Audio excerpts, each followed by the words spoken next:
hey, they're doing the entrances. I'm like, all right, I'll go fire it up because, they can sit here for, 20 minutes and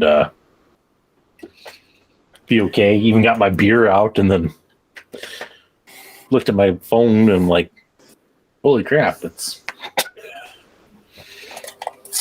almost 11. Now remember, it also doesn't help that it takes Roman Reigns 10 minutes to get to the ring by himself. So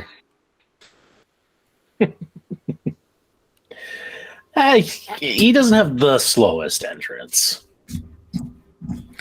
Not the slowest, but tonight he was trying for it. If I walk one step slower, I might get to it. It was probably a thing of like, hey, Roman, we need you to kill an extra like 10 minutes on the, so we're out on time. So take your time. Take your time getting down to the ring. No need to hurry. Yeah, I have something to say about that. No. I'm glad you have something to say, because otherwise this podcast would be pointless. I didn't say it was much to say, but... It's time to play the show. The bell has rung, and that big show might be over. But it's time for us to bring wrestling information you can enjoy with the match predictions, analysis, the ups and downs of professional wrestling, all reaction, some beverage drinking to bring you Logic on Tap with your good brothers. It's time for you to look into the eyes of Howard Blues and the Mark Kidder on Beer, Blues, and BS. Good evening, ladies and gentlemen, and welcome to a special wrestling review edition of Beer, Blues, and BS, the podcast that has been to Suplex City once and managed to survive. I'm your host, Howard Blues, here, as always, with my co-host, the man, the myth, the guy who actually watched the pay-per-view, the legend, because he watched the pay-per-view, the Mark Kidder. Kidder, how you doing tonight? Howie Blues! Here we are. One more time. I have to say, was not really looking forward to this show. So we have a lot to talk about. I'll try and dissect this. I'll try and make it happen. I'm trying to not get you overly amped up, because if you do, then you're going to be just all up in my grill and wow, because you're always just over the top 100%. I'll bring it down. I'll bring it down. Yeah, we can't break the roof of Suplex City. It still needs to hang out. There's the skyline there for a reason. So yeah. Before we get started, for those of you who don't normally join us for our regular show, we'd invite you to join beerbluesbs.com, subscribe to us on YouTube, like us on Facebook, check out our audio versions on all of the audio platforms, including the major ones like Spotify, iHeartRadio, and Pandora. You can subscribe to our shows there. Please support us. BeerBluesBS.com for all the info, and the merch store to get some quality merch as well. So you can wear some sweet shirts, just like our premium t-shirt for those events like tonight, the live premium event. Or if you're a WWE commentator, the premium live event, because nobody really knows what order it should be in. So thanks again for joining us. Let's get right to it. But as you know, as Howard knows, that is, maybe not you, the viewer or listener, we need something to drink during the show. So it's time for the main, no, it's not yet, for What's on Tap. What do you have to open up and crack open and stomp on this podcast candy ass? Well, Kidder, as you know, I always tend to drink something I've already had on the main show on these special reviews. And so And I just had this one recently, but I'm going to have it again from the Distill Brewery, part of their Wild Sour series. It is the Flanders Red. It's a Flanders-style red ale, a sour, 5.9% alcohol by volume.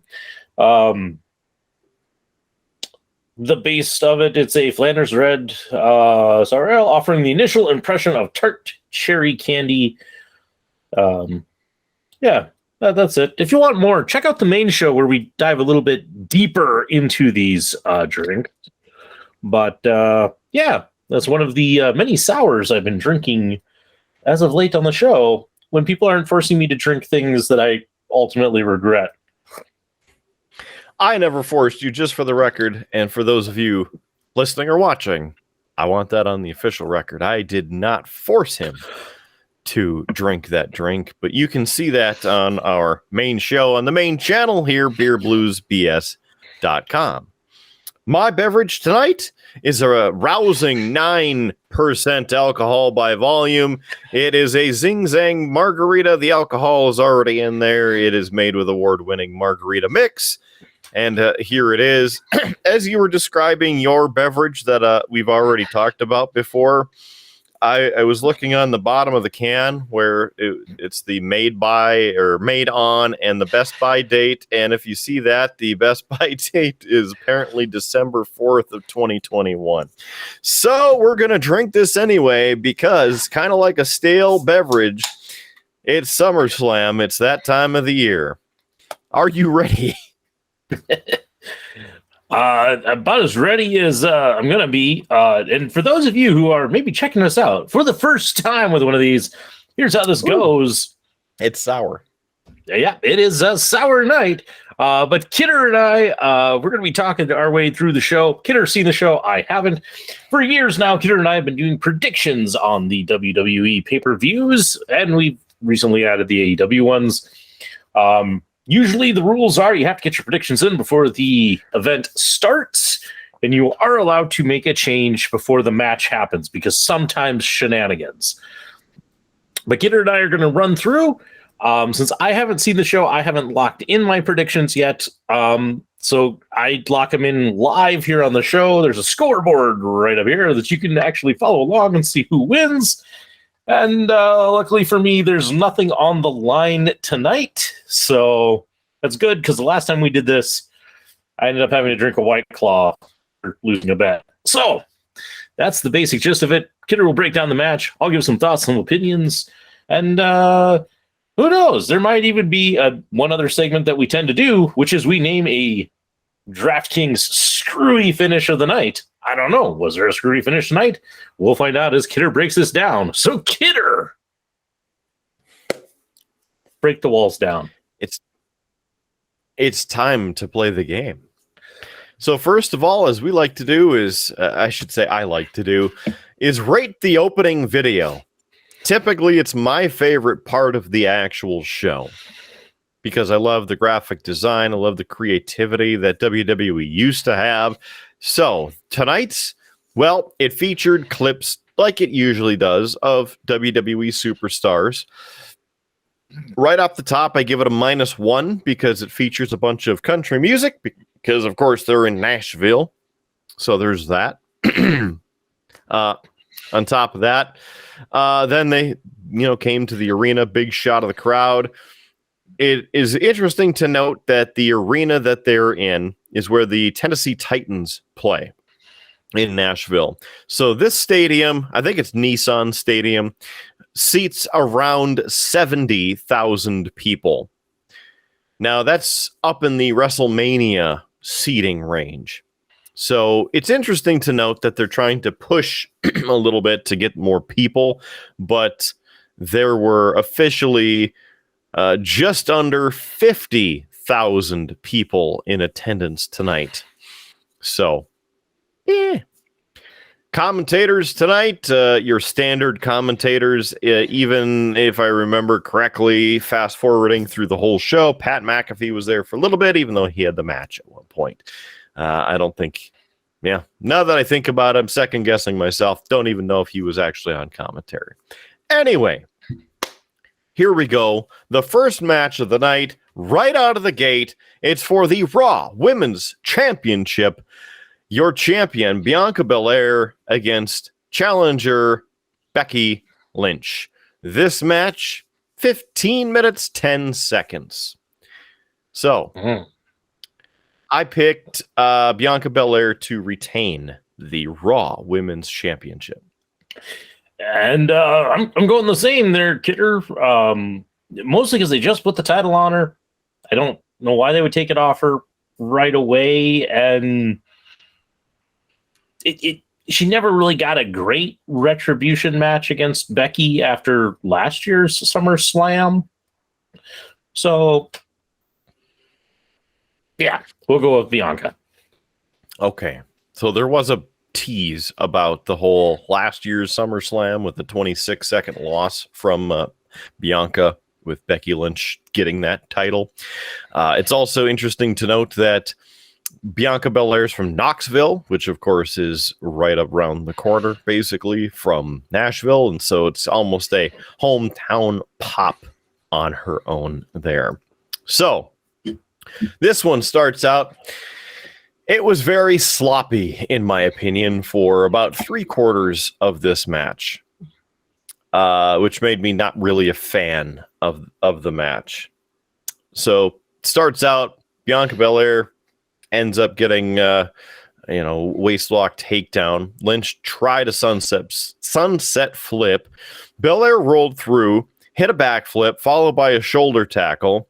When Belair tried a leapfrog, Lynch took her down by the leg. Lynch got an armbar takedown, followed by Lynch sending Belair into the ropes.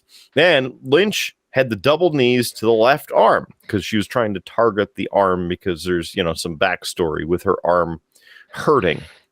So when Lynch tried to send Belair into the ropes, Belair did a cartwheel out of it, and Belair got a slam that sent Lynch into the mat.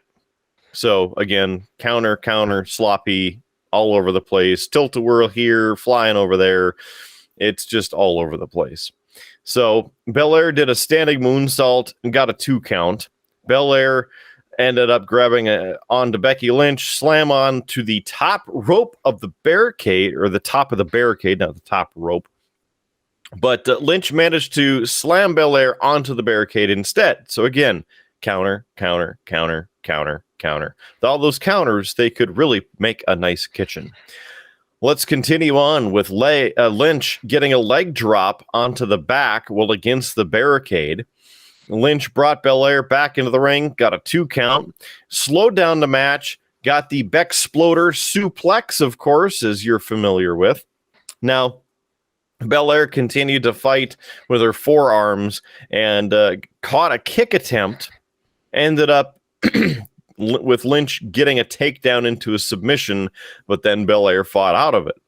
Belair got onto the apron. Lynch got hit with the spin kick to the gut, a leg drop attempt by Lynch, but Belair turned it into a slam, kind of like what you would think would be a power bomb. All right. Then they left the ring. Belair ended up going for the suplex onto the floor. Lynch blocked it. Lynch tried to use Belair's hair, but Belair avoided it, sent Lynch into the ring post. Again, another counter. Belair with a suplex on the floor. That one looked nasty. Looked obviously like it really hurt because, it was the floor. So Belair ended up getting a handspring off the ropes into a standing moonsault with a 2 count there. Belair hit the shoulder tackles and a backflip off the turnbuckle, but Lynch ended up getting a crossbody block, and then Belair caught her again. So all over the place. Cool moment is they're over onto the turnbuckles in one of the corners, going for a high-risk maneuver.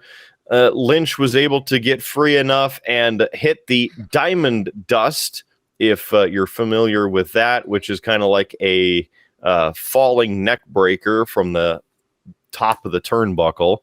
Got a 2 count, started exchanging strikes. Lynch with a knee to the ribs, then Belair with a forearm, and Lynch tried a head scissors, but it looked really crappy. Belair blocked it, slammed Lynch down.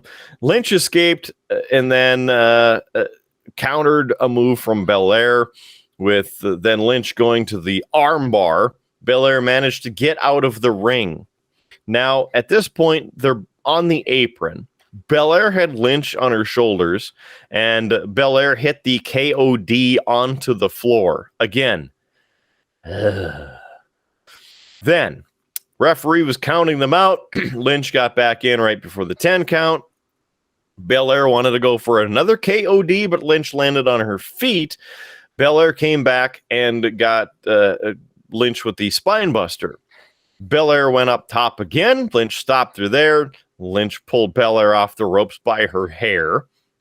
Then Lynch hit the manhandle slam for 2 count. Belair kicking out. A near fall, of course. Again. Went up onto the middle rope. Belair hit the Spanish fly slam from there. And then Belair picked up Lynch, hit the KOD. 1, 2, 3. That is the win after 15 minutes and 10 seconds, with Bianca Belair retaining the Raw Women's Championship.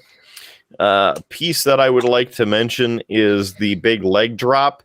That occurred outside the ring as they're trying to mess around on the barricade. So Becky set Belair up in a manner next to the timekeeper's area, like the inside of it. So she's sitting against the barricade, kind of like this. Becky got up on top and delivered the leg drop off the top of the barricade onto Belair's back, and it looked pretty cool. That was like the biggest moment of the match, other than the KOD to the outside of the ring and the Diamond Dust. Not a very good match, in my opinion. Your thoughts? Yeah, just kind of listening to it and hearing your take on it being kind of sloppy. It seemed, and it might just be your delivery, but it seemed like it was a very frenetic match with not a lot of like solid good spots to it. Yeah. So they tried a lot of them, and it seemed like they were botching a lot of them. So I don't know if it really went that well, or they were going for the counter, or if they just couldn't wrestle for whatever reason. And then to note, Becky Lynch had those shin guards with the stupid giant peak at the top, and they're flopping around all over the place. I wish she would have taken those off, because they were a distraction for the most of the match until one of them fell off and disappeared around the ring, and then only one on. It was kind of dumb. So after the match, Becky Lynch actually extended her hand to Bianca Belair. Of course, you remember last year's SummerSlam with the whole handshake extension into the slam and et cetera, et cetera. So Becky Lynch and Bianca Belair ended up shaking hands and exchanging a hug in the center of the ring. Belair was left in the ring to celebrate. Then, as she's standing there, some music starts playing. Who's that? Well, it just happens to be Bayley. Bayley shows up. So she comes down to the kink in the walkway, the ramp. I say the kink because it was one of those obnoxious ramps that they made again this year, where it comes out at a 45 and then changes the direction straight to the ring. So as she's standing there, she's, exchanging words that neither of them can hear. And, well, the music changes, and the graphic on the little, in retrospect, or I should say, in relation to the other boards, little LED board by their entrance changes. And suddenly Dakota Kai comes out. and comes running down and stands next to Bailey. A piece that Corey Graves said, I don't even think she's under WWE contract. Well, you're right, Corey, because WWE fired her a while back. Then the music changes again, and Io Shirai makes her entrance down to join Bailey and Kai. And then the three of them come into the ring and start staring down and trash talking Bianca Belair, getting in her face, saying that Bailey wasn't dumb and that she was going to not come back on her own because she's not stupid. And then that she's got the whole damn world with her. Suddenly, Becky Lynch comes back in, stands side by side beside Bianca Belair. Fans keep cheering and look like they're, of course, ready to fight. And then Bailey's group go, ha ha! And then they take off. So, there's that thought. Your reaction on Bailey returning? Well, Bailey returning, everybody's been waiting for that, for a while now. Because she was nearly cleared around WrestleMania time, so there's speculation of her showing up, if not at Mania, like the Raw after, making a return. So nice to see that they're bringing her back finally, and hey, with some interesting talent alongside. So it'll be interesting to see what they do with it. Sounds like it's a faction. Mm-hmm. Which is interesting. Otherwise, Kidder, one comment. You made the comment about the screwy ramp with the 45-degree, change in direction. I want to pitch this new version of the Royal Rumble.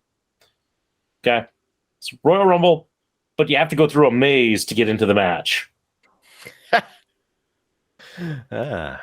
So no time limit, no countdown on that. It's just whenever you make it and solve the maze and get through, then you're officially in the match.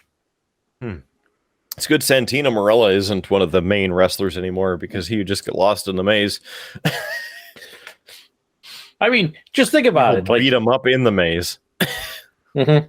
Either that or like a Royal Rumble that's in a maze, except it's like first man to get out wins. Have action all the way through. That would have been great during might end up the pandemic. That might turn out like the match on the roof of headquarters where it was super gimmicky. It probably would be, but it'd be fun for like once if you had the right groups and such doing it. It's only really thought it out. 15-person rumble. Mm-hmm. Have to be. So here, as we continue on, is the first part in my overall annoyance with what WWE has been doing. Mentioned it last time during Money in the Bank, but it continues again. A video package and a commercial right after the first match. Now, keep in mind that for the hour before the show, on the pre-show, there were 0 matches and all promos and discussion about the matches. I do not mind. In fact, I typically enjoy the video packages that they release to pump you up for the next match. Here's a little history. This goes back 12 years when whatever. I like those. I'm getting tired of here's a promo for this wrestler that isn't on this show. In fact, the Kevin Owens promo aired twice tonight. He wasn't even on the show. There's a Charlotte promo that aired twice. She wasn't on the show.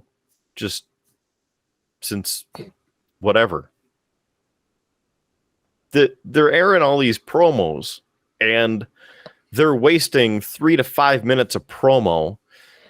And then they wonder why people get pissed that it's 11 o'clock Central Time when the show is ending, and then us old suckers have to get on here and do this and get things together. I mean, the better thing is that it's a Saturday, but still. So, again, video package, then the recap video package, and a commercial. So, let's move on to the next match. It's The Miz and Logan Paul. I chose Logan Paul. I was also going to choose Logan Paul, just because it's the celebrity match at SummerSlam, and they usually don't pin the celebrity. So, seems like the easy prediction. Now, remember, Logan Paul, even though they're pulling in his celebrity relations with the 25 million plus people who follow him or whatever his excuse is now a WWE superstar because he actually has a contract. Yeah, still a celebrity. Okay. So this match, 14 minutes, 15 seconds, a singles match. Here we go. On the way, first Miz, Maurice, and Ciampa, because he's only known by Ciampa because we can't have their first and last names, because why not? Come on out to the ring. And they're wearing some neon green apparel, so they all match. I'm like, oh, how cute. Logan Paul comes out, yellow and black gear, which I believe is the same apparel that he had at WrestleMania. Interesting fact, the fans were chanting tiny balls to Miz because that's been a thing for a little bit in the programming about Maurice talking about Miz's balls being big and et cetera, et cetera. Here we go. So, Miz, right out of the gate, hits a snapmare. Paul tries to block with a kick, but then Miz kicks him away anyway. Miz gets a knee to the ribs. Paul comes back with a fireman's carry on the Miz, a light kick to the head. Then Paul ducks some punches. Paul connects with a big punch, not to be confused with the Superman punch. Paul got a couple of leapfrogs, followed by a roll-up. Of course, not even like a 2 count here. Paul hits a clothesline over the top rope, followed by Paul hitting a moonsault off the apron onto the standing Miz on the floor. It was pretty decent. Then they go back into the ring. Miz connected with some chops. Then Paul hit some chops of his own. Paul went to the turnbuckle. Miz ends up getting him tripped up. Miz hits the double knees to the chest to try and take over. Miz chokes Paul against the ropes. Miz distracts the referee, and Ciampa punches Paul. So Miz continues to work over Paul with some punches, and Miz avoids charging Paul when Miz's knee hit the turnbuckle. Now, Paul hit a boot to the face, which was all right. Then followed up with the blockbuster neck breaker from the middle rope, which was pretty cool. Paul with a clothesline, back elbow, and a running power slam for a 2 count.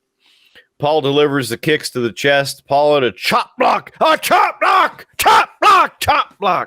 to the left knee. And then Paul went for the figure 4 leg lock submission. After about 30 seconds in the hold, Miz ended up getting to the ropes to break the hold. Paul charged at Miz, who sent Paul to the apron, and Paul hit a crossbody block off the top from the top ropes. Then Paul hit a standing moonsault, another 2 count. After Paul knocked down Miz, Ciampa tried to do a cheap shot, but the referee saw him trying to cheat, ejected Ciampa from the ringside, but Ciampa goes over to the timekeeper's area and is screaming at people, grabs a chair, comes out to the front of the commentary, sits down. The ref still screaming at Ciampa to get the hell out of here. And he's saying, no, you won't. Then suddenly, out of nowhere, the music plays. It's AJ Styles music playing.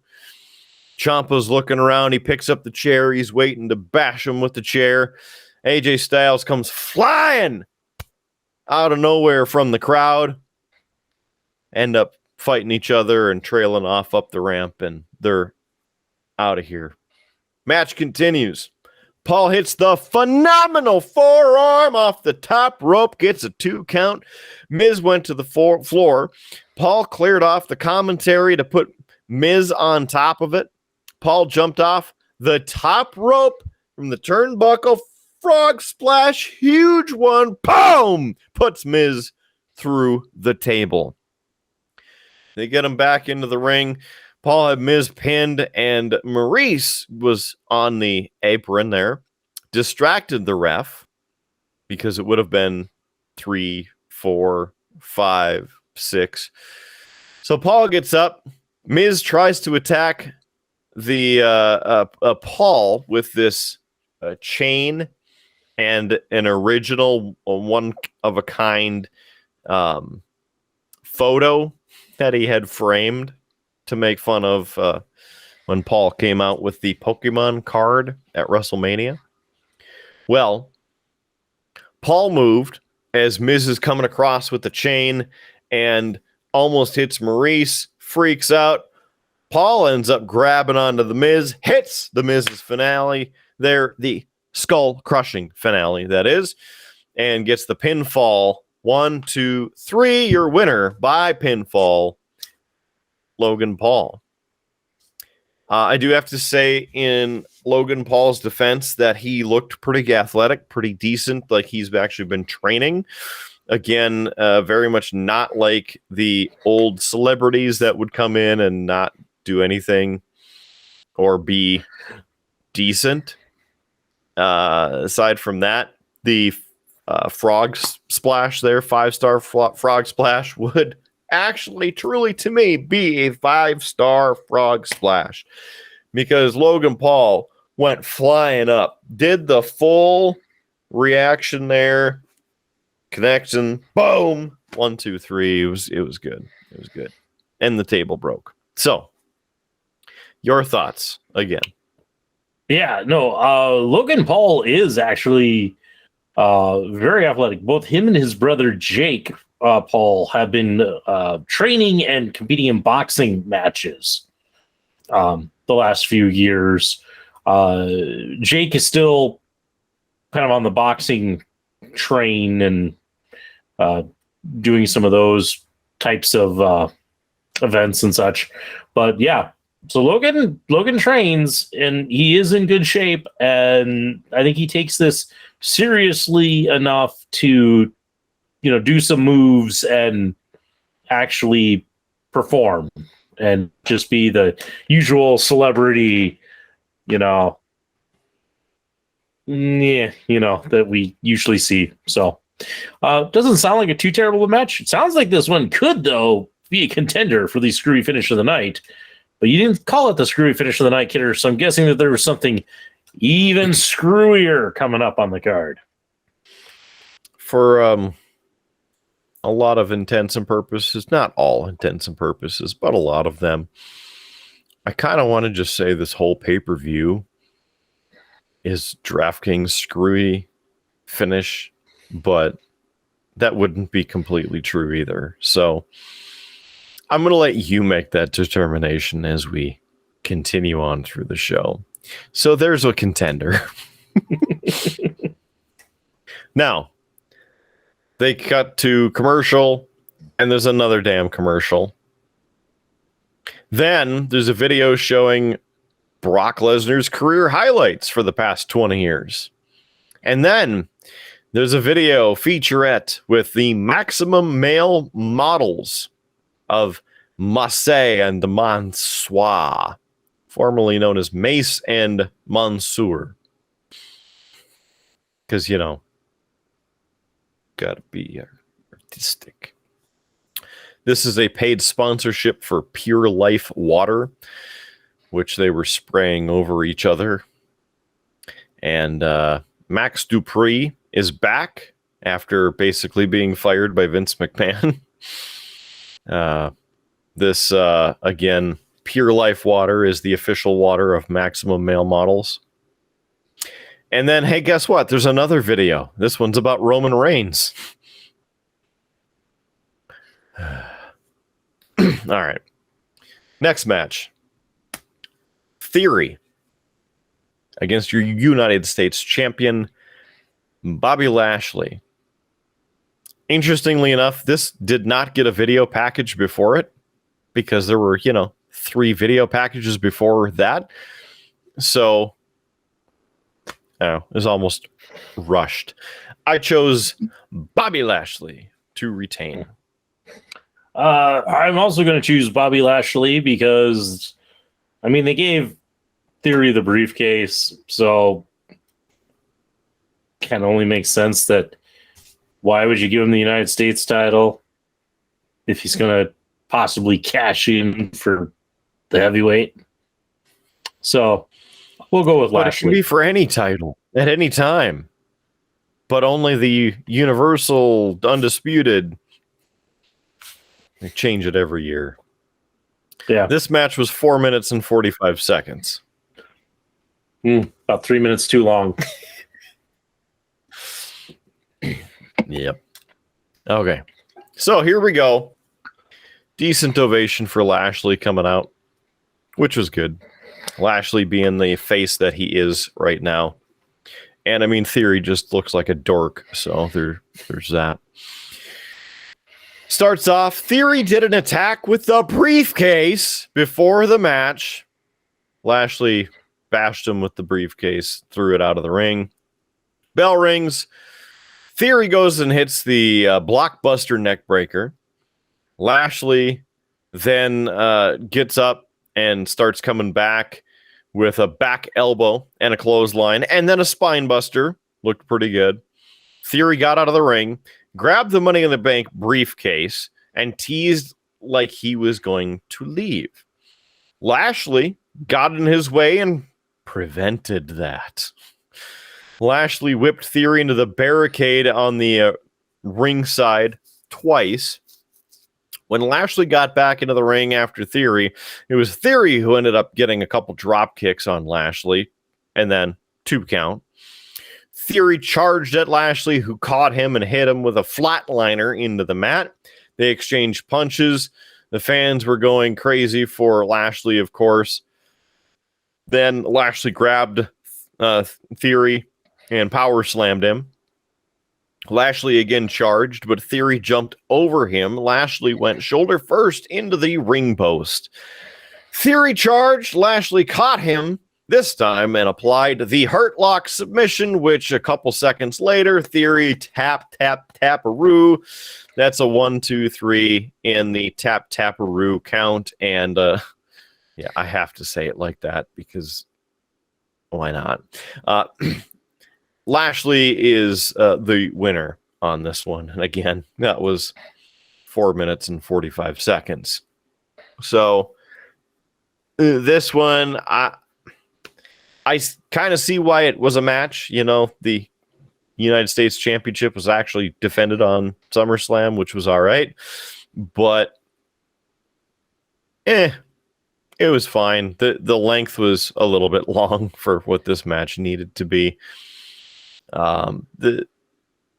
Again, interesting as to what's going to happen from here, because I think it's a little bit of a reset now for Bobby Lashley and a new contender. And we will potentially discuss more on other people later. Moron. Your thoughts? Not really much to say on this one, Kidder. It sounds like it was a fairly short match that was fairly predictable.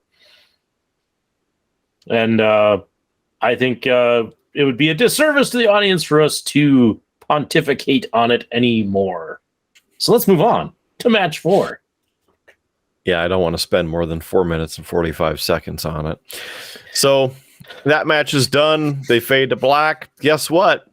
There's a video commercial again. WrestleMania 39.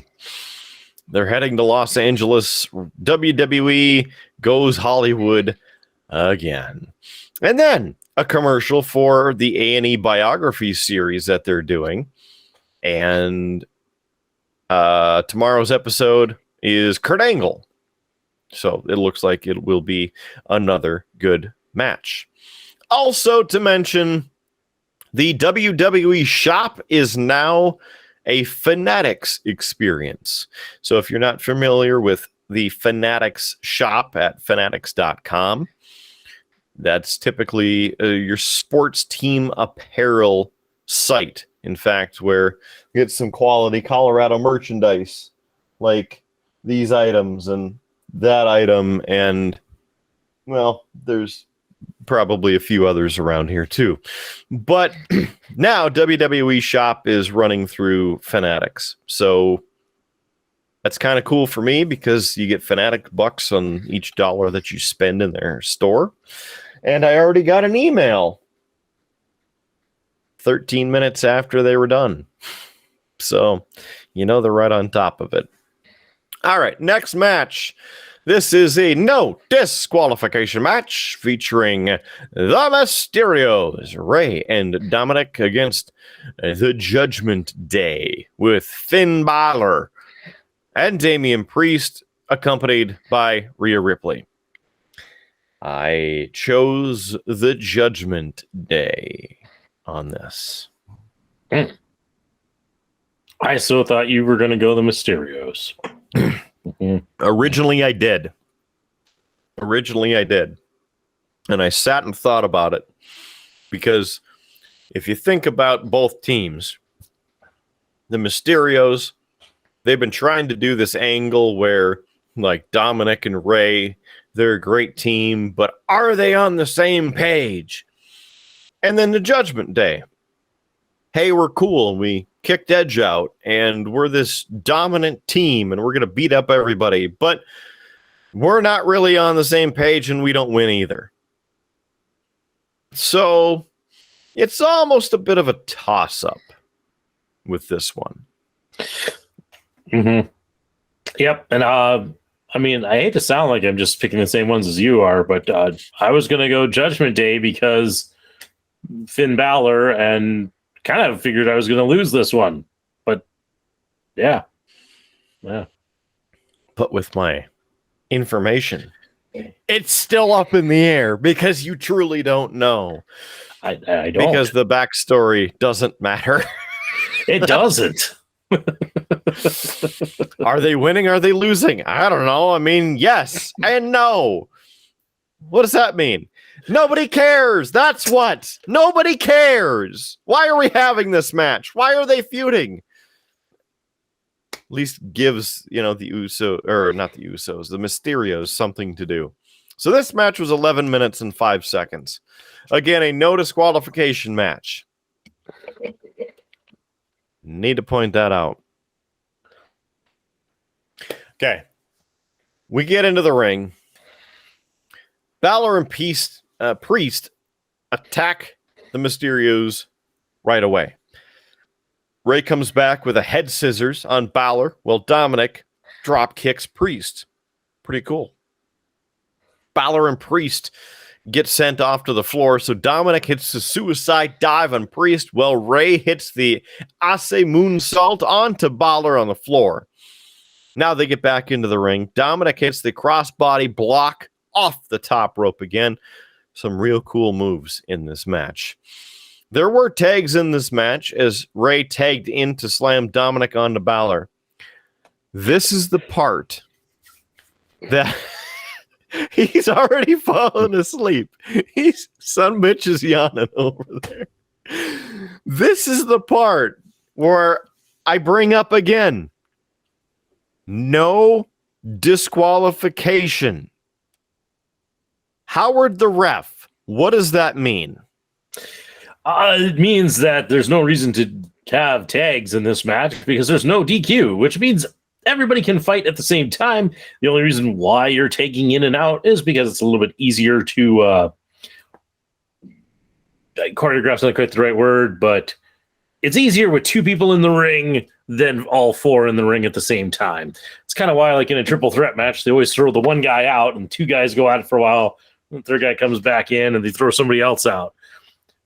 That's the reason why they're doing it, but it's stupid to do these tags because it's a no DQ match. Anybody could get involved.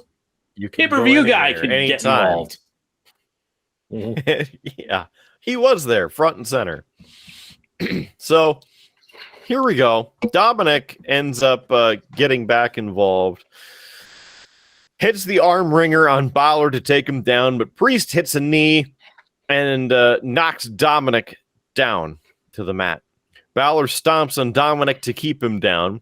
Balor ends up getting Dominic into a choke across the middle rope. Then Priest tags in again.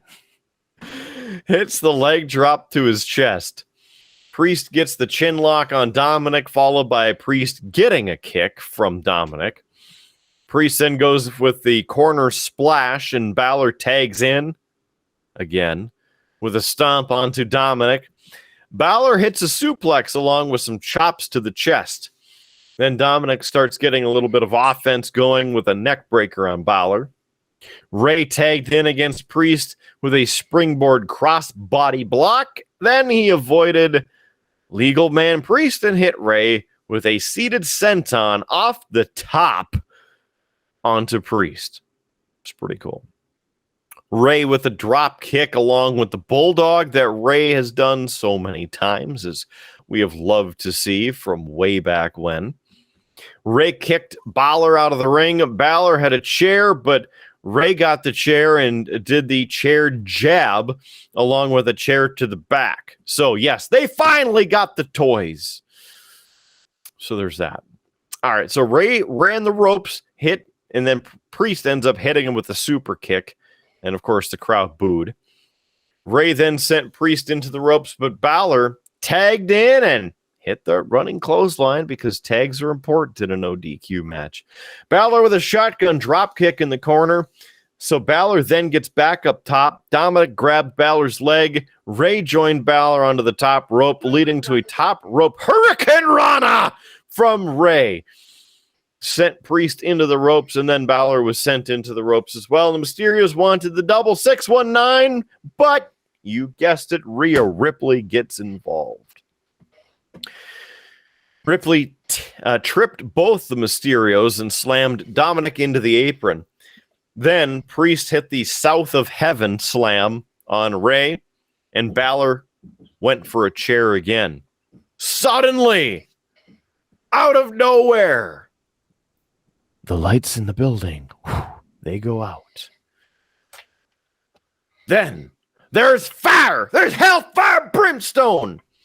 The entrance area and a platform with some LED lights accentuating the oranges and yellows. Platform starts pushing a person up, and you see, it's Edge! Edge has returned. People go nuts. It's a brood-like entrance with flames flowing in the effect where it kind of looks like blood, but it's still kind of like flames. It was all right. He's got his sunglasses on, a new t-shirt, and like a red leather jacket. Comes running out toward the ring. Priest goes after Edge. Edge hit him with a kick to the face. Edge gets a spear on Balor and a spear on Priest. Edge sends Balor to the ropes, which then led to the double 619. Ray gets on top of the ropes, hits a splash on Balor for the pinfall. 1, 2, 3. There you go. An upset in, our train of thought tonight with the Mysterios pulling out the victory over the Judgment Day in a no DQ, but DQ tag team match with 11 minutes, 5 seconds of your life. Wasn't too bad. The reason why I went back and forth with the Judgment Day and the Mysterios, I had the Mysterios first, like I said. The reason I went back and forth is because of this. Some of the vignettes they've been playing, they haven't shown Edge, but you freeze frame different pieces within these videos, and you can easily decipher that it is Edge. So the question was, is he coming back on the night after SummerSlam on Raw? Or is he going to randomly show up and just feud with them on his own? Or bring some other people with him? Big questions, but we saw that it validated this evening with Edge teaming up essentially and helping the Mysterios get that as he celebrated with them a bit and stared down the Judgment Day in the aisle. Your thoughts? You know, this is one of the matches that was on the card that even though there are people I like in this match and people who I think are talented and all of that, I just don't care. You know, it's like, this is not a match that I was sitting there like, oh boy, Mysterios versus Judgment Day. This was much more of, why are we doing this? So even Edge, like, coming back, it's kind of like, great. I can tell you, whatever the next pay-per-view is, it's going to be the Mysterios and Edge versus the Judgment Day. I mean, we get to deal with this for another month. The next pay-per-view is the one that's happening in Scotland, UK's biggest showdown or something like that. We'll probably get to that later because there was a commercial or 5 about that. Yeah. So just because of that, Kidder, I just don't care about this match. Congratulations. I don't think many other people did either. So they fade to black, and guess what? There's another commercial. It's a KO promo. Like I mentioned earlier, KO not at SummerSlam. Michael Cole gets on commentary because the next match is Pat McAfee and Happy Corbin. Guess what? There's a video package leading up to this match. Again. Yes. And I believe they had a commercial. I look over here at the email again with the Fanatics. They may have had another commercial about buying merchandise and T-shirts 30% off or something like that. But if you want to actually spend your money wisely, go to beerbluesbs.com and click merch because you can get a premium T-shirt at a non-premium price. Quality stuff at beerbluesbs.com. Hi, Orion. Were you excited about getting a live premium T-shirt? Really? You were? He's so excited, he doesn't even know what to say. So excited. All right. So, Corbin comes out first. And as I'm thinking about this, I have to mention they had some drone shots because open air stadium being down in Nashville, pretty nice. I saw that there were a few showers in the area, so that was kind of interesting to me because last year they half got rained out, which is why you don't hold events in an open air stadium. Just throwing that out there. But the drone shots were really cool. Throwing that out there. So Happy Corbin comes out. Then suddenly, as he makes it again to that 45-degree turn, he hears bum-ass Corbin.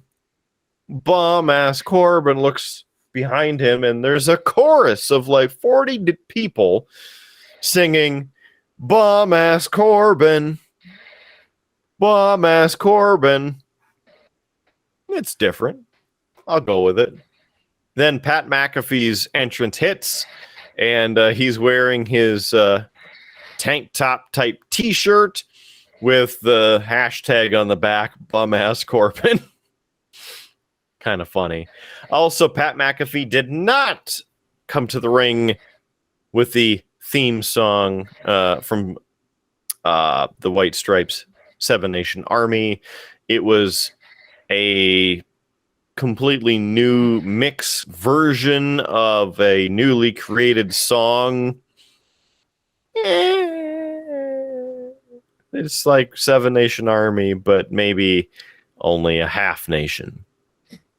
So, this one, I picked Pat McAfee to win. I'm also going to pick Pat McAfee because, I mean, he's going up against Corbin. I have to say, though, and we've talked about this before, if Corbin would go back to the lone wolf or whatever else, just being a dick, he'd be so much more interesting. This happy Corbin stuff, it's stupid. It's gimmicky. I hate it. The music is dumb. Oh yeah, you play some winning slot sounds. Great. Happy Corbin, get the hell out of here. Bring back cool Corbin. Even I don't even care if he grows his hair out. Bring back the theme song with Tommy Vexed. So good. Absolutely the best music in the past 10 years. Okay. This match officially ends up being 10 minutes, 40 seconds. Here we go. Corbin grabs Pat McAfee and goes over to the commentary area and tells Pat to take a seat on commentary, which was kind of funny. Corbin actually gets the headset and starts talking before they start beating each other up. So Pat hits Corbin with a super kick and then jumps off the middle rope, hits the Hurricane Rana. Yes, Pat McAfee, folks, is doing better moves than half of the low-level roster. Right? Howard's just like, whoa. Pat McAfee, he's another one of those. He trained to be part of WWE, and they ended up putting him on commentary, and he does a great job on commentary. But he actually trained. Like, he retired from the NFL. He started training for wrestling. And got himself a ring, got himself a trainer. Like, he made an effort to do that. So, no, doesn't surprise me that he's good. Yeah, he's doing great. I mean, hitting the Hurricane Rana like that looked really good. Fantastic. So, Pat then clotheslined Corbin out of the ring. Graves is telling Cole just to sit down because now Michael Cole's getting all amped up. Pat sent Corbin into the ring post. Then they go back into the ring. Pat wanted to do the superplex, but Corbin knocked him down, and Corbin hit a running drop kick. Which, Corbin doing that, not every day. So, Corbin hits the corner splash, tosses Pat across the ring. Corbin ends up trash-talking Cole, and then Graves is supporting his buddy Corbin. Corbin tossed Pat out of the ring. So Corbin drives Pat's back into the barricade. Then they go back into the ring. Corbin gets booed by people because, it's Corbin. Pat comes back with some elbows, but Corbin hit the deep 6 for a 2 count. Corbin did the slide out of the ring, as we've seen him do many times. Pat kicked him out onto the floor. Then Pat jumped over the top with a crossbody block onto Corbin. Corbin gets a hip toss, sending Pat onto the commentary table.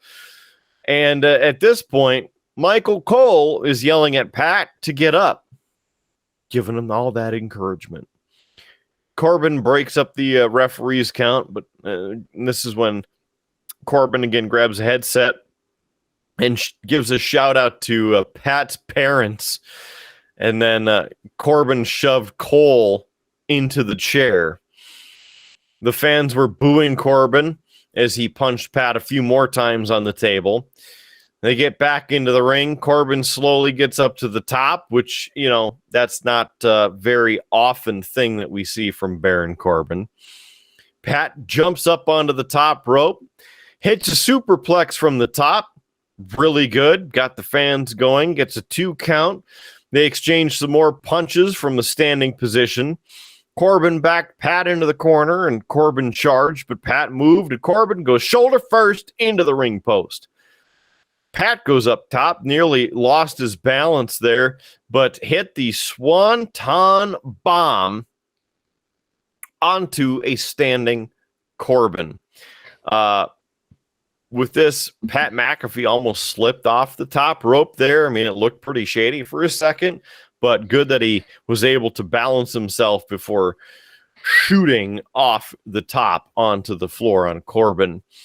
So Corbin goes for the end of days, but Pat avoided it and punched Corbin, who then bumped Charles Robinson, the head referee. So now Robinson's down. Pat punted Corbin in the groin. It was hilarious, and he had good form. So imagine how far that football would have went.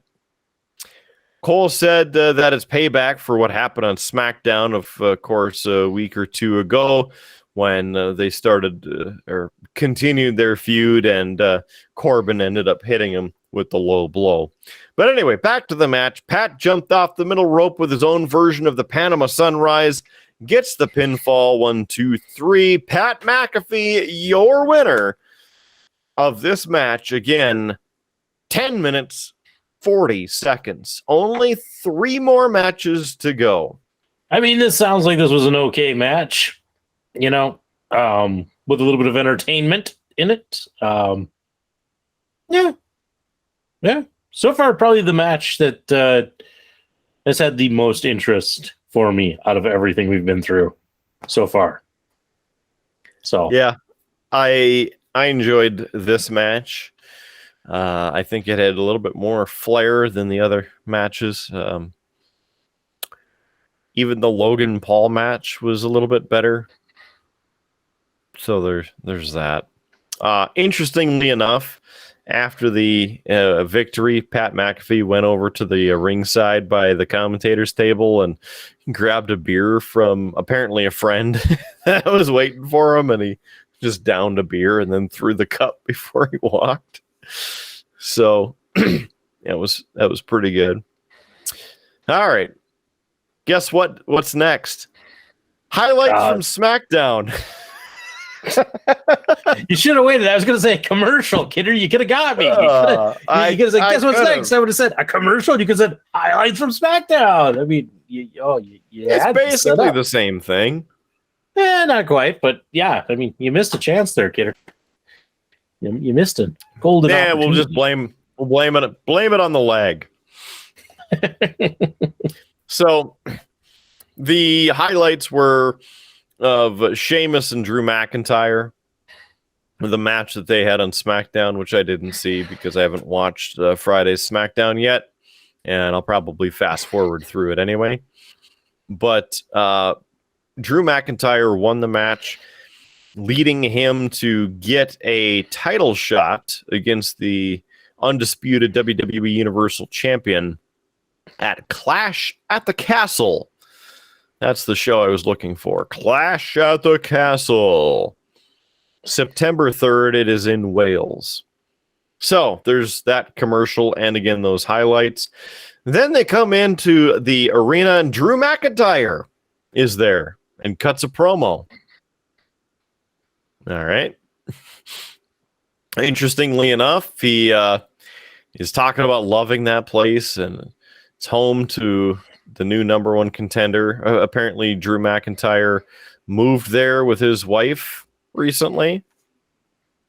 I don't know, or whatever. Drew talked about he finally got his shot for the championship after, basically 2 years of being out of the title shot picture. And then he joked that Roman Reigns versus Brock Lesnar was for the first time ever. And of course, everybody goes, "What? Are you drunk?" And so Drew asks a kid nearby what his name is, says his name is Colt, and said, "Oh, this is the first time ever in front of Colt in Nashville." And so then the crowd actually chanted, "Colt, Colt, Colt, Colt." I wonder how bored the fans were at SummerSlam this year. Drew said that he didn't care who's going to win the match because he's going to beat their ass and win the undisputed WWE Universal title at Clash at the Castle. And Drew held up his sword and the pyro again blew up. So there's that. Next matchup is for the Unified Tag Team Championships. Undisputed Tag Team Champion. Whatever. There's 2 sets of titles. Nobody cares about that even anymore either. Remember the women's titles? The tag team titles?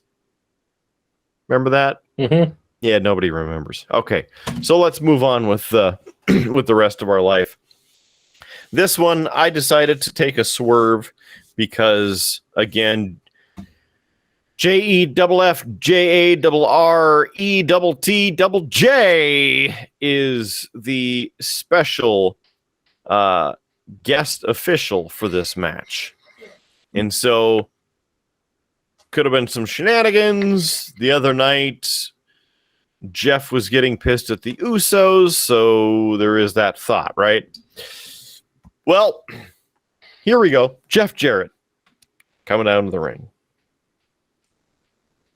He's on his way out. It's time for this match.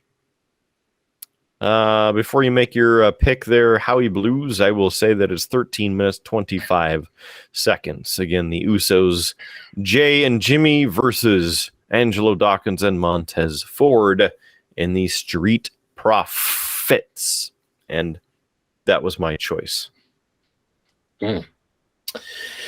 Well, I'm going to stick with the Usos. So, hey, it's the first time tonight, Kidder, that we've been on different ends of the predictions. So someone's getting a point, and somebody's going to be a little disappointed. Drama, finally, in this show. So you're saying that somebody gets a point or disappoint? Mint, yes.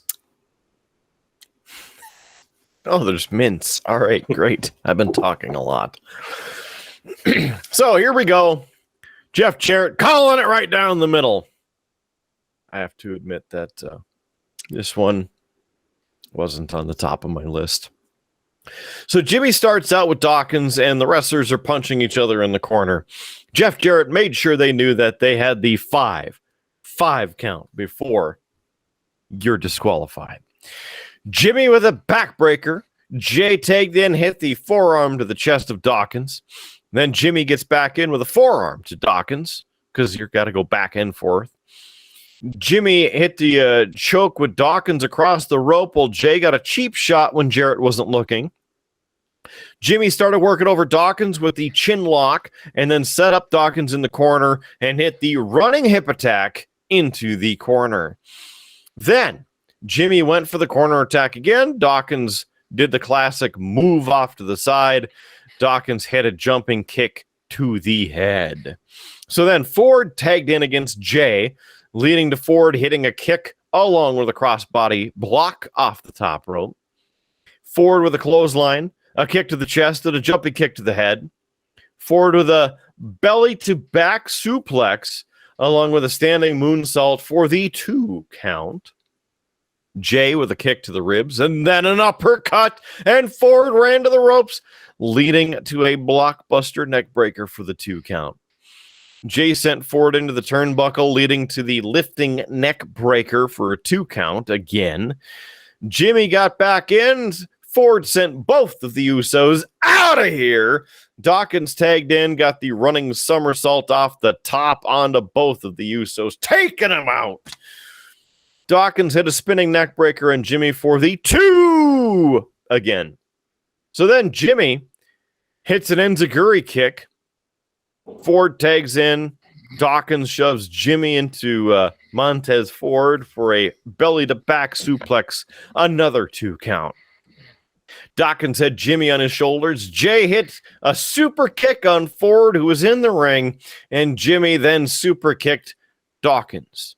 The Usos hit a double super kick on Dawkins. So Jimmy was the legal man. He went up to the top and hit the Uso splash for 2. Jarrett told Jimmy it was just 2. Jay made the tag in. The Usos each went up to the top and hit a double Uso splash on Dawkins, but Ford broke up the pin at, again, 2 count. Ford tossed Jimmy out of the ring. Jay sent Ford up to the apron. Jay went for the super kick, but Dawson moved, and Jarrett instead ate a little bit of leather. Dawkins got the spine buster on Jay. Ford tagged in. Ford jumped off the top for a frog splash. Got 2 count again because Double J isn't out for that long.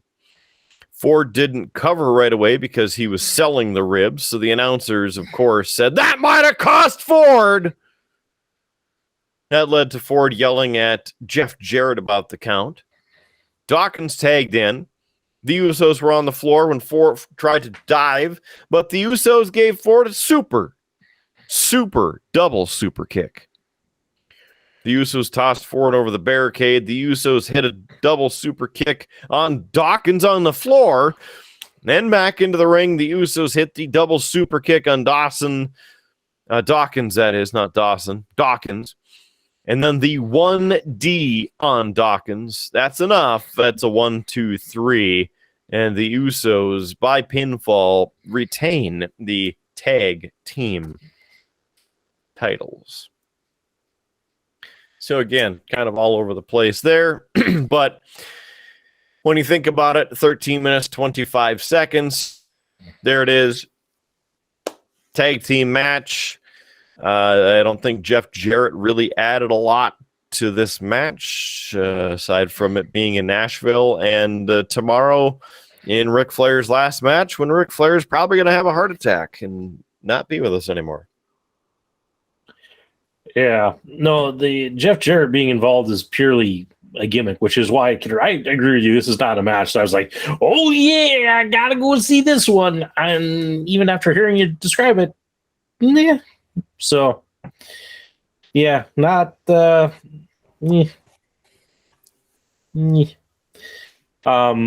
for him, yes, he is in the Ric Flair's last match, which is a tag match. Andrade is in there as well. I'm trying to remember who the 4th guy is. Saw an ad for it earlier. Future Howard, right here. There you go. So your thoughts on how much longer the Street Profits are going to be a tag team? Hopefully for a while longer, because boy, do they need tag teams. You know, they're hurting on that regard. So I kind of hoping that they stick around just a bit longer so that we actually have some good tag team matches, because they're pretty good as a duo. People just let them be a duo. So Jay Lethal is the other guy in the Ric Flair's last match. There. Saved your future, Howard. It's Jay Lethal. Mm-hmm. Mm-hmm. All right. Guess what's next?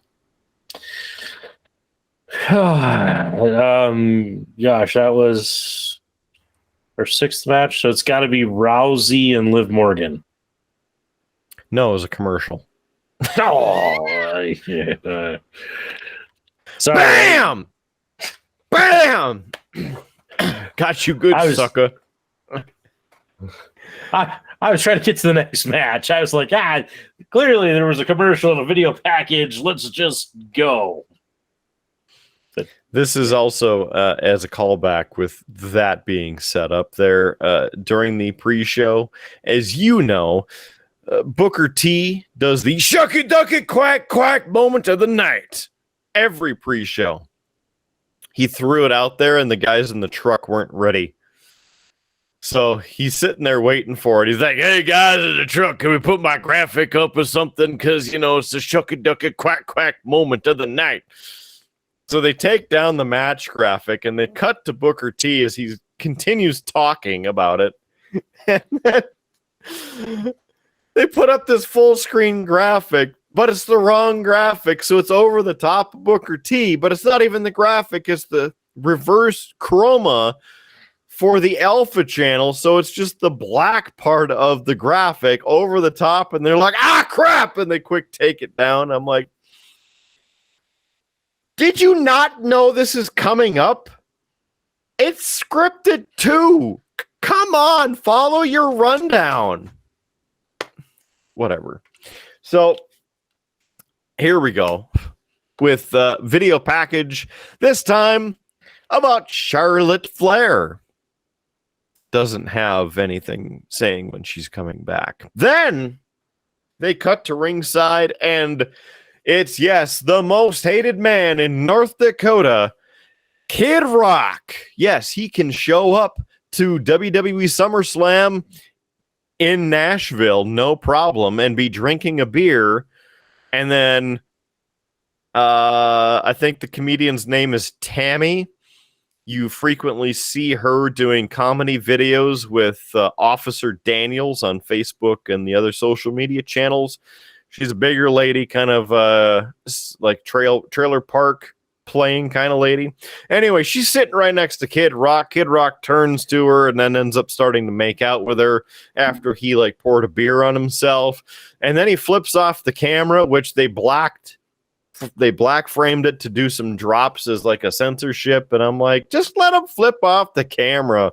This is, wrestling, and it's a live premium event. Clearly this isn't premium if you can't flip off the camera. So again, interesting that he was there on time, and he made out with some lady that he's not related to, or maybe he is, I don't know. But then he was also probably half in the bag at this point, so whatever. It's just like when he was here for the North Dakota State Fair. Or was he here? Controversy. We'll have to dig into that on Beer, Blues, and BS. So, suddenly, after we talk with the announcers a little bit, because they try and get away from the Kid Rock and flipping off the camera and whatnot, camera over here, and Riddle shows up. Riddle is now in the arena. Well, what's the hell's Riddle doing here? Well, he gets into the ring with a microphone. He's got tape all over, and he talks about not being medically cleared, not being able to compete. But his bro, Randy, said that he's not supposed to take crap from anybody. So he yells at Seth Rollins to come down to the ring. Get your ass out here, Seth. So the doctors are out there yelling at Riddle, no, don't do that. Well, the music starts. Seth Rollins appears, and he's in an orange dress shirt and slacks. There's about 8 people trying to hold him back, and he starts running, and they're all running after him. It looked really ridiculous.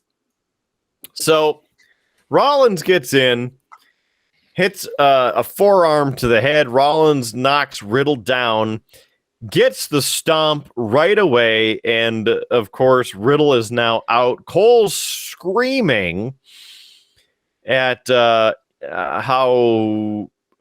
Seth could break Riddle's neck. It's like, I mean, I don't think a neck break would be the biggest concern with a curb stomp, but it is what it is. So Rollins left the ring. Riddle was in the middle, all toast, and Rollins then ripped on Riddle for being stupid because he called him out. So they're going to continue this storyline for the unforeseen future. Then guess what happens next? Commercial. Wrong. It's a video package. Oh. I know. At this point, we've had about 45 minutes of video packages and commercials. So it's about the next match, which is the SmackDown Women's Championship match with your current champion, Liv Morgan, against Ronda Rousey. So Ronda's music hits, and she comes on out, pissed as ever, and gets into the ring. And then Liv Morgan's music hits, and she comes on down to the ring. I picked Liv Morgan to retain in this match because they just gave her the title. So, yeah, I'm going with the same bit of logic. Why give her the title only to take it off her? Even though it doesn't make sense for her to beat Ronda Rousey. So I'd almost guess, Kidder, that there's got to be some sort of screwy finish involved with this. So. Well, there you go, guessing again. Mm-hmm. So, this match, did I say how long it was? It's 4 minutes and 35 seconds. Whew. I might not feel so great about my pick. Personally, I wish that most or more of these matches were shorter like that because it helped me stay awake through the whole damn thing. All right, so the bell rings. Rousey gets really aggressive like usual. Hits Liv Morgan with a knee followed by a quick slam. Rousey wanted to get a slam off the shoulder, but Morgan ended up elbowing out of it and hit the code breaker. Jericho to WWE? What?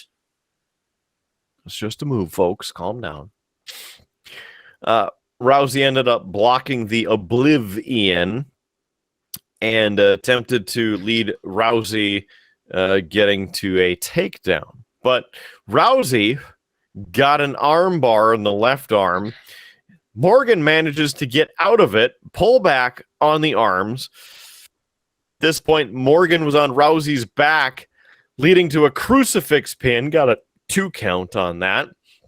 Rousey was on the apron, applies the arm bar against the ropes, and Morgan was favoring her left arm. Rousey with another takedown at this point, leading to another arm bar. But Morgan got her foot on the bottom rope to break the hold.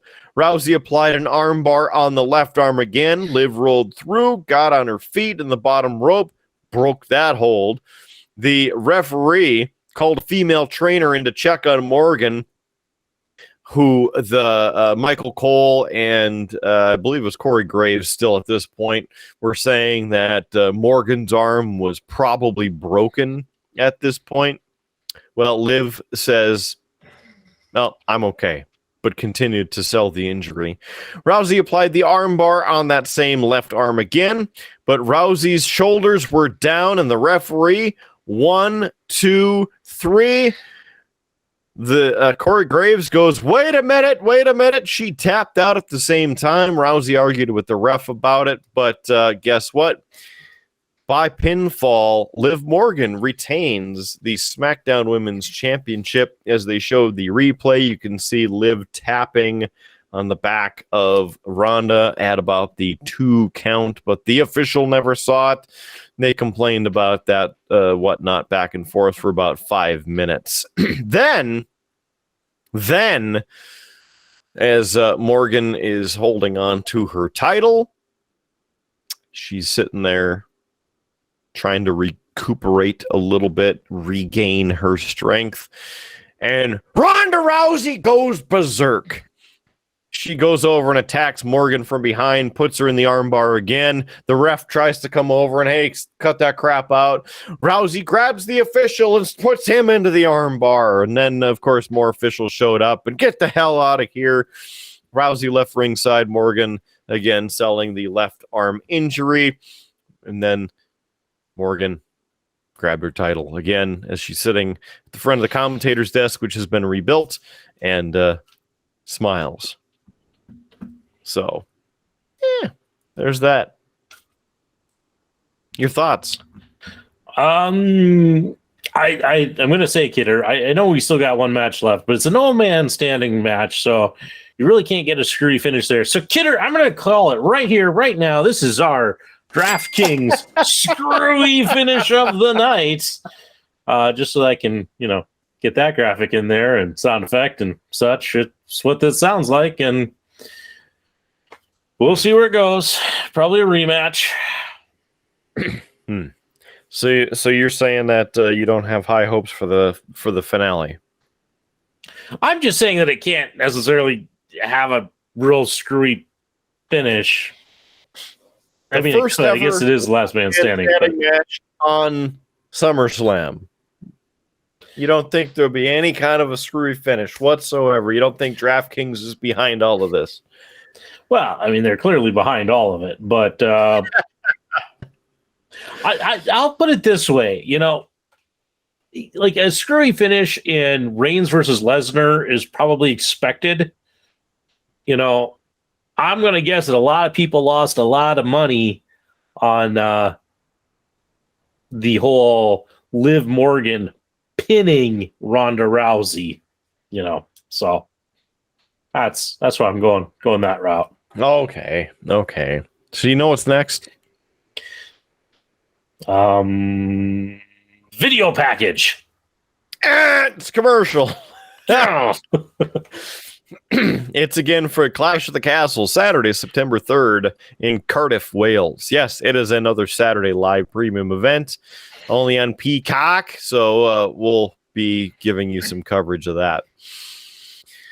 They come back to the ring, and by God, it's Kane! It's Kane! Yes, introduced him as WWE Hall of Famer, the mayor of Knox County, Kane.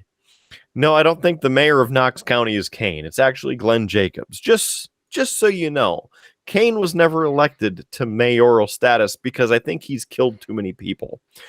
So, just for clarification, there is that. He was out there partially to say thanks for attending and whatnot, and that sort of thing. Then they announced the attendance of 48,449 people.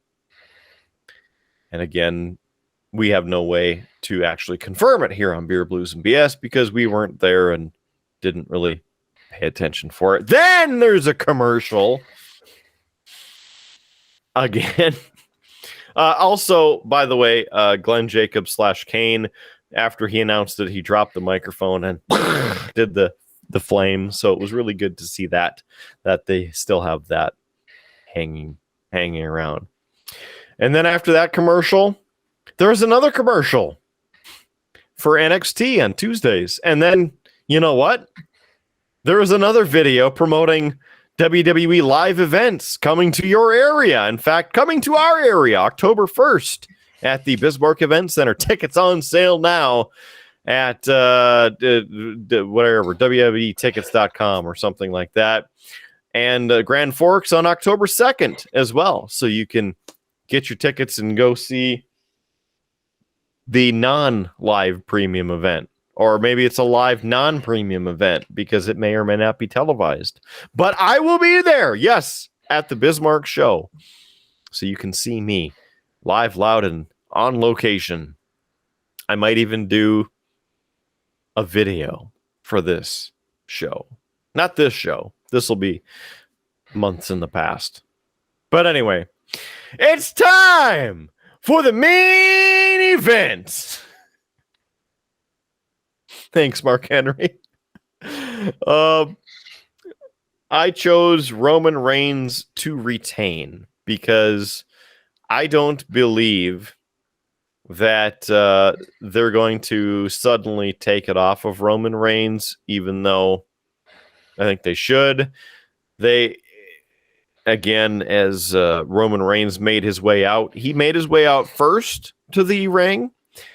They made mention of there's only 4 individuals who have held the title longer than what he has so far, being the likes of Bob Backlund, Bruno Sammartino, and Hulk Hogan.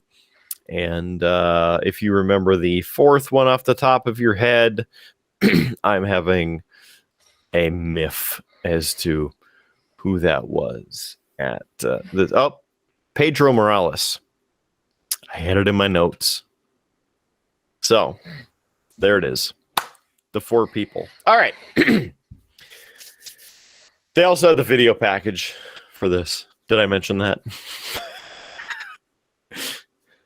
Anyway, Roman Reigns comes out first and gets a microphone from Heyman and goes, Nashville, SummerSlam, acknowledge me. And they're cheering and booing. So, again, I chose Reigns to retain. Your choice for your main fans? I'm going to choose Reigns. I want Lesnar to win, right? Because I kind of like the current portrayal of Lesnar, where he's being a bit more of himself. I like that. I want more of that, I just don't think they're going to give that to us. And so I think it's going to be Reigns. So, yeah. Okay. So, here we go. This match, 23 minutes officially from bell to bell. Away we go. Brock Lesnar's music hits, huge ovation. Cole said this is the 9th time that Brock Lesnar has headlined SummerSlam, which is the most in WWE history. Or SummerSlam history, whichever you want to say. And Orion, as you can see, very excited about it. So, they mentioned, as he made his way out and as the pyro shot off from around the arena, that Lesnar won his first WWE title 20 years ago. Yes, SummerSlam 2002, when Lesnar beat the cousin of Roman Reigns. That would be Dwayne "The Rock" Johnson. Cole also talked about how Lesnar was in a last man standing match for the first time in his career. Lesnar, again, as I mentioned, walked toward the ring, but then stopped, turned around, and went back toward the ramp, for a better lack of a better term, I guess. Turns the corner, and there happens to be a Case IH tractor sitting there with a front end loader on it. He hops on, puts on the flannel vest and his cowboy hat, fires up the tractor, drives that sumbitch down to the ring. First time I've ever seen that. I thought it was NDWF for a minute. Seriously, because we've actually done that at NDWF at WrestleFest 2014. No. Yes. No, it was Snowbrawl 2014. Snowbrawl 2014. If you want to watch it, just shoot us a message and we'll post the link. Or maybe we'll just post the link and you can experience it for yourself. So, again, he puts the flannel on, he hops onto the Case tractor, starts driving it down to the ring, parks it beside the ring, puts the boom over the ring like this. So the ring is down here. And he's got the boom up here with the bucket over the top. And hops up off the tractor onto the hood, climbs up the arms of the boom and into the bucket. Like, good God, man. So he's standing up there over the top of Reigns. And what's his name? Jim Rome, or Mike Rome. Mike Rome starts introducing for the match. It's now time for the main event, etc., etc., etc. And coming to us from blah, blah, blah. And Brock Lesnar grabs a microphone that happened to be in the boom. The bucket, I guess. And he's, shut up, dude. Okay. Lesnar goes, now, the big-ass country boy weighing 285 pounds. The guy who's here to kick Roman Reigns' ass in a last man standing match. Brock Lesnar. And, of course, people then went nuts. Cuts over to Roman Reigns and Paul Heyman standing there, and they just toss the microphone off to the side, and Mike Rome introduces Roman Reigns, who, of course, gets booed. They finish introducing, and before the bell even rings, Lesnar jumps from the bucket straight onto Reigns and starts beating the crap out of him. Yeah. Absolutely crazy, right? Because suddenly he's flying through the air. Right? Your thoughts so far? So far, it sounds interesting. I'm waiting to hear more, kidder. See, that's, I just want the extra tension, the extra drama in this review as we're truthfully, I just want to go to bed. It's like 12:30 in the, I like some sleep, kidder. So as much as I want to hear this, sleep, please. So continue, good sir. What happens next? How many suplexes do you believe happen in this match? My pick was 5. I was gonna say 5, because I didn't really look at what you sent me for your predictions. But being as long as the match was,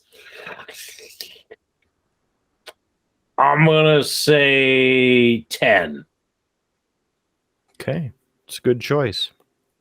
Also, as a side note to float perhaps somewhere else, because now we have the scoreboard. We also have the suplex counter. Do we have the cash in graphic as well? Well, we don't even have a suplex counter, so stop making work for me. we gotta increase our budget or something. So the question: Austin Theory, better known just as Theory because people are stupid, does he or does he not cash in the title shot, Money in the Bank briefcase?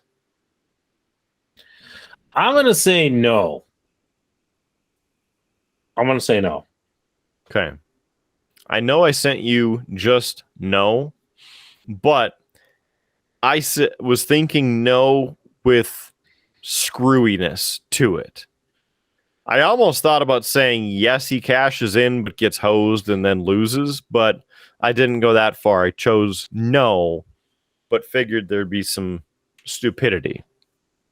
All right, so we start out the match again. He flies off the bucket onto Reigns. Right away, Lesnar gets a belly-to-belly suplex on the floor. Lesnar whips Reigns into the steel steps. Lesnar gets suplexed. Or no, hold on.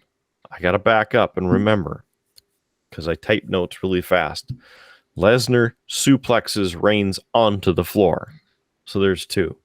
Lesnar sent Reigns over the barricade at the ringside. Lesnar suplexes Reigns onto a platform that's in the crowd. There's 3. Referee, Chad Patton, by the way, doing some counting again because the last man standing rules. You have to count to 10 and then the other person wins. So Reigns shoves Lesnar into some steel that's one of the big posts holding up part of the lighting array above the ring. So bounces him off of that. Then ends up throwing him back toward the ring. They get back ringside. Lesnar tries to jump onto the barricade, but his left foot slips and he ends up jumping back down. And people, of course, and the commentators are like, oh, he's going to get even more pissed about that and take it out on Roman Reigns. Lesnar hits a German suplex on the floor. Is that number 3? Or is that number 4? We're going with the low tech suplex counter here. There you go. Mm-hmm. There's 4. Okay. So now time for some fun. Lesnar and Reigns. They're at ringside, like I said. Lesnar grabs a table from under the ring. Yes, finally a table gets brought out from underneath the ring. Lesnar sets up the table.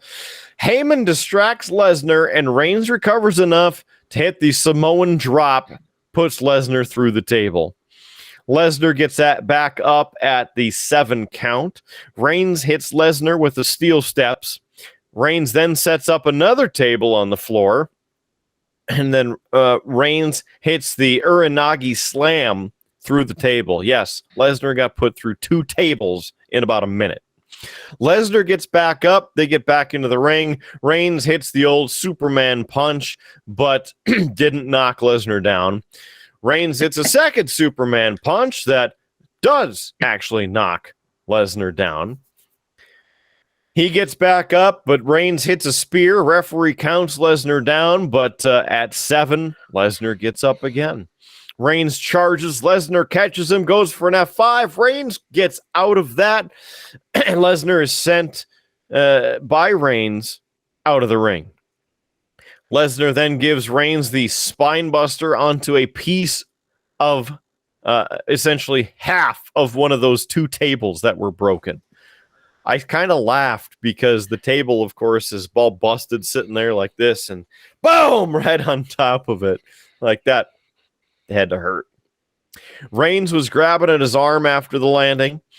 So Lesnar goes up, gets the tractor, backs it away from the ring, and brings the boom all the way down, gets off of it. Lesnar goes over to the steel steps, hits Reigns with the steel steps.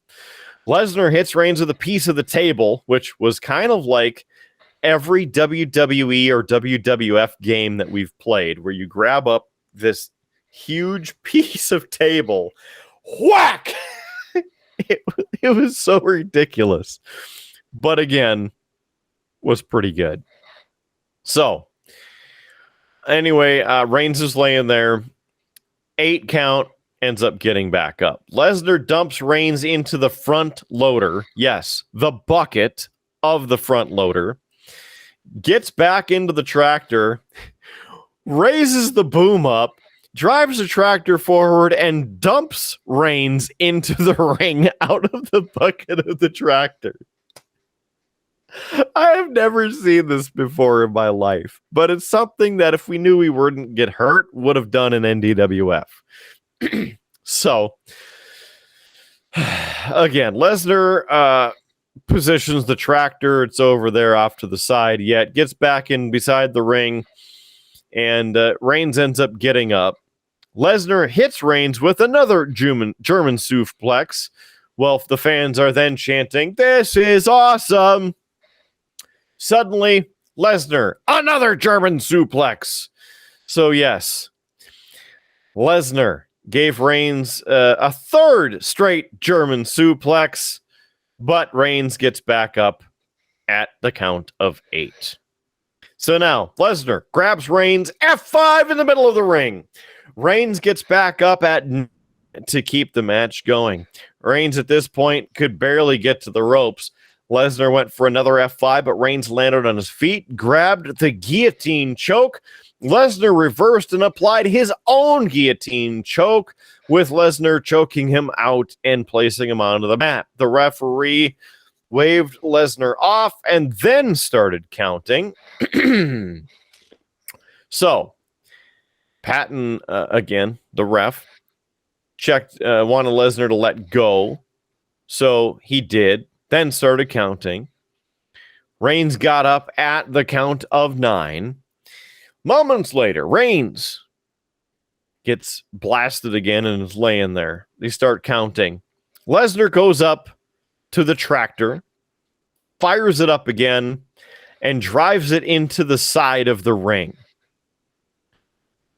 I knew what he was trying to do right away, but he, in the first and second hits, didn't quite get it. Third one, right underneath. He picks the ring up with the boom of the tractor. So the whole ring is sitting like this. Reigns hilariously tries to get up and goes out of the ring and is toast on the corner. The ref goes over there and starts counting to 10. Well, just so happens that the Usos show up as Lesnar gets back over toward where Reigns was. So now at this point, the Usos try and attack Lesnar. Lesnar grabs one of them, hits him with the suplex, grabs the other one, hits him with a suplex, and then they're toast.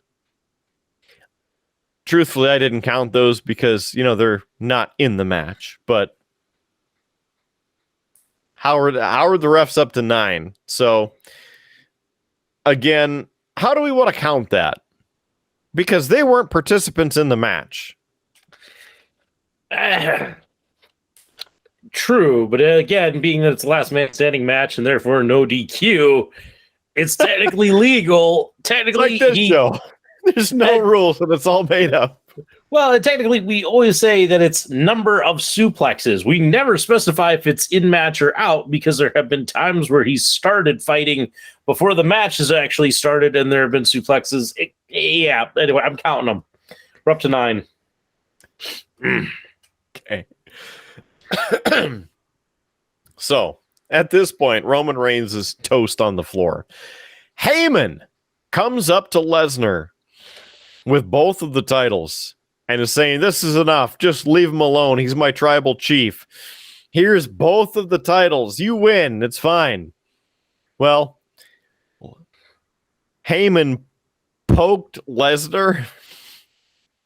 Lesnar grabbed Paul Heyman, put him into the F5. F5s him onto the table. Yes, Heyman went through the commentary table. So for the second time in the show, the desk got exploded. Reigns ends up getting back up and spears Lesnar. Now the referee counted. When both of them were down, they both ended up getting up at the count of 9. I almost thought it was going to be a double count out because why not? Reigns was then down again after the referee was counting, but he was still a little toast, having some issues. And suddenly, Theory's music hits. "8-Town down, I'm a douche." Theory comes running out with the Money in the Bank briefcase. As Theory was running down, he had his own ref accompanying him. I'm not really sure why there's a secondary ref, but it is what it is. Theory comes running around the ring, and at this point, Roman Reigns is mostly standing. Theory blasts Roman Reigns with the briefcase. Theory turns, gives the briefcase to the referee, and is yelling at him to, again, cash it in. But Lesnar got a hold of Theory and gave him a huge F5 onto the briefcase. So no cash in at this point. He's toast. The Usos hit Lesnar with a double super kick, thinking that they are at a super kick party or something. Lesnar gets back up again before the 10 count. So Reigns hits another spear onto both of the championships that were on the ground. Lesnar gets up at about the count of 8. Reigns hits Theory again with the Money in the Bank briefcase, because even though Theory was toast, why not? So Reigns grabs the Money in the Bank briefcase and starts blasting Lesnar in the face and the back and whatnot with that. So he falls down. Lesnar again able to make it up by the count of 9. Reigns then hit Lesnar with just the WWE title. Cole's shouting at the ref to count faster because Lesnar had been taking so much punishment at this point. At the count of 9, Lesnar up on his feet once again. Reigns is shocked as always and grabs the Universal title and hits him with that one because maybe the whole universe behind it. That's more powerful. Well, no, he kind of started moving a little bit. So Reigns and the Usos grabbed everything and anything around there to bury Lesnar, including the ring table, the steps, the commentary chairs, a random box that was sitting there, and everything else. And that made the 10 count. So yes, there it is at officially 23 minutes even. That's a 10 count with your winner being Roman Reigns. And as mentioned, Austin Theory blasted several times. And so no, he did not cash in. And no, he did not win. So all of that, which was a lot. What's your thoughts? This was probably the one match I was the most interested in seeing, and probably the one that I'll want to track down at some point and actually see. Although I hate that ending because they've done that ending before. That's how they beat the Big Show in Last Man Standing matches. There's just a pile a bunch of stuff on them. Yep. I I get why they do it that way, because then it doesn't seem like Lesnar really lost. But I hate it. It's just stupid in that sense. But I am interested to see this with all the shenanigans with the tractor and all that. It sounds like this was a damn good match. So, yeah. Mm-hmm.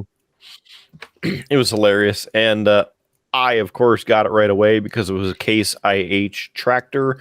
And in history, Case IH has been a sponsor of Roman Reigns, along with Jimmy John's.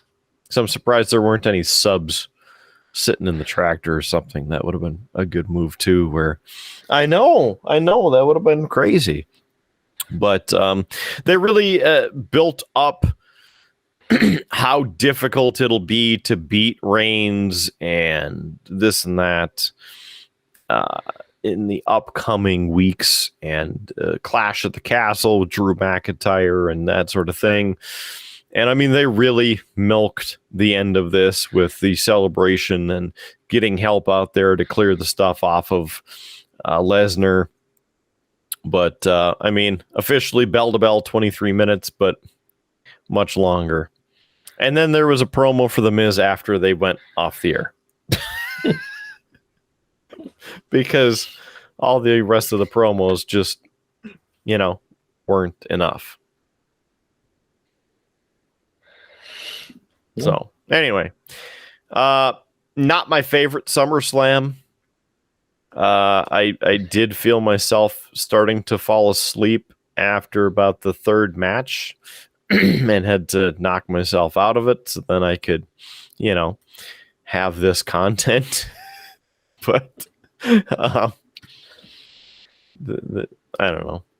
What do you think about this being the first apparently official Triple H booking era and creative direction? Well, I mean, the guy's only been on the job for like a week. So, again, how much of this is him just going, this is what we have booked, this is what we have planned, this is what we can already have written. We're just going to go with it. I think there's already some things, though, that you could put your finger on and say Triple H has a hand in.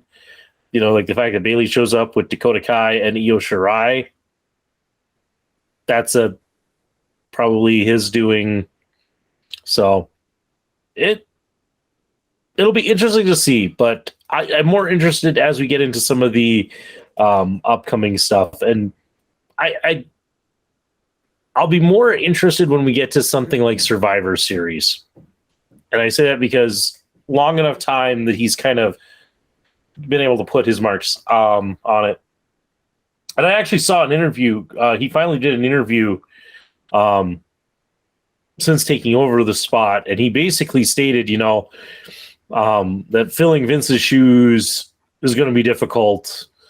And he's very open to ideas and thoughts from everybody, from not only the writing staff, but, from folks like Paul Heyman and from the wrestlers themselves. So it'll be interesting to see, but I want to give him some time before I really be like, yeah, this was a Triple H pay-per-view. Let's wait till we get to something like SummerSlam, the next big show on the card, of the year.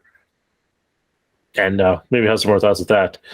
Also, Kidder, I know there's the scoreboard that people have been able to follow along. But again, tonight we had a 1-point differential. You took second place with 7 correct. And I ended up in first with 8 correct. Why this couldn't have been last month at Money in the Bank and you be the one drinking the White Claw, we'll never know. But I squeaked by with the win on this one. So, yeah. That's just because I didn't go with my gut on the Mysterios match. Oh, you should have. You should have, Kidder. Yep. And on that disappointing revelation, we've been talking for quite a while, Kidder. Well, you've been talking for quite a while, Kidder. So let me ease your vocal cords, and I'll do the cheap plugs. Just to, give you a little break. What? That's right, kidder. I'll do the cheap plugs. I'll tell people, hey, if you want to learn more about Beer Blues and BS, go to beerbluesandbs.com. It's our home in cyberspace, and you will find links to all of the other great locations where we have our content. Also, click the link up at the top to get to our merch store. Buy some merch. We got some good stuff. Yeah, sure, some of it's inside jokes. Some of it's great stuff from the show. You'll look good in all of it. Or, if you're more of a drinker, get yourself a lovely pint glass. We got all the good ones, the classic logo. We have, of course, the one that features Kidder's old-fashioned recipe. And, hey, we got something that'll tell you that, lifeguard training is the only way you can prevent forest fires. Also, while you're there, if you want to support the show and you don't really need more stuff in your life because you have too much, your house is already looking like Kidder's background, maybe you just want to buy us a beer. That's another great way to support us as we do this show. It's very simple. It's like a donation. You can put in however much you want to put in and even leave a message, get a comment, and have that be featured as part of the show. Either way, we appreciate it. And of course, we just appreciate you tuning in all of the places where Beer, Blues, and BS can be found. Hey, do you want to see these shows and know when these shows go live? Check out our Facebook page. Like, subscribe, and you'll be able to see when the shows go live as we post them there.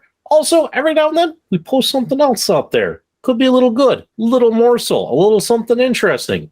Worth checking out in that regard. Hey, do you want to see our happy smiling faces? Check out the YouTube version.